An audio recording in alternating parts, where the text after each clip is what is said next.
कहीं बेफिक्र होकर पानी बहाया जाता है तो कहीं पानी की एक एक बूंद के लिए लोग तरसते हैं। पानी जीने के लिए अहम है, ये तो हम सब जानते हैं, लेकिन यही पानी कई लोगों की मौत की वजह भी बन जाता है। नमस्कार, मैं हूं सत्या, आपके साथ लोकमत हिंदी में आपका स्वागत है। इस वीडियो में हम पानी के लिए कर्नाटक और तमिलनाडु के बीच के विवाद के बारे में आपको बताने जा रहे हैं। लेकिन उससे पहले अगर आपने अब तक लोकमत हिंदी के YouTube चैनल को सब्सक्राइब नहीं किया है तो जल्दी से कर लें, ताकि इस तरीके के जानकारी भरे वीडियोस हम आप तक आसानी से पहुंचा सकें। तमिलनाडु और कर्नाटक में कावेरी जल विवाद कोई आज का विवाद नहीं है। ये लगभग 140 साल पुरानी लड़ाई है। कावेरी एक अहम नदी है। गोदावरी और कृष्णा के बाद ये साउथ इंडिया की तीसरी सबसे बड़ी नदी है, जो कर्नाटक के कोडागु जिले में पश्चिमी घाट के ब्रह्मगिरी रेंज में थाल कावेरी से निकलती है और तमिलनाडु के मायलादुथुराई जिले के पुंपुहार से बंगाल की खाड़ी में बहती है। वहीं तमिलनाडु और कर्नाटक के बीच कावेरी नदी के पानी को लेकर एक बड़ा जल विवाद रहा है। इसके कारण कई हिंसक आंदोलन हुए और लोग इसे लेकर सड़कों पर भी उतरे, लेकिन विवाद खत्म नहीं हुआ। बात करें कावेरी जल विवाद के शुरुआत की। 19वीं सदी में कावेरी नदी के पानी के लिए उस वक्त विवाद मद्रास प्रेसिडेंसी और मैसूर के बीच था।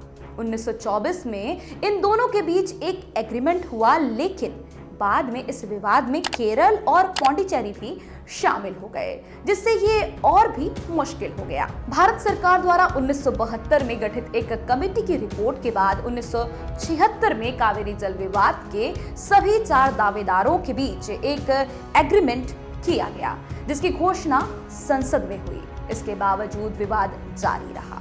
जुलाई 1986 में तमिलनाडु ने अंतरराज्यीय जल विवाद अधिनियम के तहत केंद्र सरकार से एक ट्रिब्यूनल की मांग की, लेकिन केंद्र इसे बातचीत के जरिए ही हल करना चाहती थी।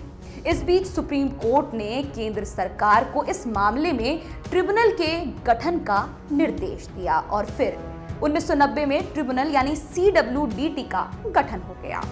ट्रिब्यूनल के अंतरिम आदेश से मामला और जटिल हो गया। इस आदेश के अनुसार कर्नाटक की ओर से कावेरी जल का तय हिस्सा तमिलनाडु को मिलेगा। इसके साथ ही पानी की वो मात्रा भी तय की गई जिसे छोड़ा जाना था, लेकिन कोई अंतरिम फैसला नहीं हुआ।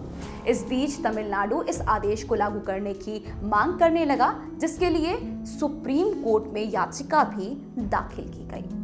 कर्नाटक मानता है कि तमिलनाडु की तुलना में वहां कृषि देर से शुरू हुआ और चूंकि वो नदी के बहाव के रास्ते में पहले पड़ता है तो उसका नदी पर पूरा अधिकार है। वहीं तमिलनाडु पुराने समझौतों को तर्कसंगत बताते हुए कहता है कि 1924 के समझौते के अनुसार जल का जो हिस्सा उसे मिलता था वो अब भी मिलना चाहिए। 2018 में सुप्रीम कोर्ट ने फैसला सुनाया कि कर्नाटक को कितना पानी रखना चाहिए और कितना तमिलनाडु को दिया जाना चाहिए। उस फैसले के अनुसार कर्नाटक को जून और मई के बीच सामान्य जल वर्षा में तमिलनाडु को 177.25 TMC पानी आवंटित करना होगा।